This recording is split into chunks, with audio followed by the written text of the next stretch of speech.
என் பேர் கண்ணகி. நான் ராமநாதபுரம் மாவட்டத்திலேருந்து வர்றேன்.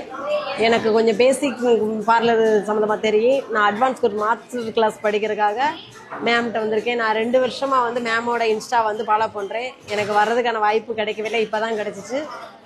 எனக்கு எல்லாமே வந்து சாட்டிஸ்ஃபைடாக இருந்துச்சு. நல்லாவே மேம் என்ன டவுட்னாலும் கிளியர் பண்ணுறாங்க. நிறைய விஷயம் நான் நிறையா கற்றுக்கிட்டேன். இப்போ எனக்கு சந்தோஷமாக இருக்குது. இன்றைக்கி எனக்கு ஃபைனல் டே. நான் ரிசப்ஷன் லுக் பண்ணுறேன். எனக்கு வந்து இது நான் வந்து பண்ணியிருக்கிறேன். நீங்கள் எல்லோரும் பார்த்து சொல்லுங்கள் எப்படி இருக்குன்னு எனக்கு சொல்லுங்கள். நான் எனக்கு வந்து இங்கே வந்ததுக்கப்புறம் தான் எல்லா இதுக்கும் தெரியும். நீங்கள் பார்த்து என்னோட இதை வந்து எப்படி மேக்கப் பார்த்து சொல்லுங்கள்.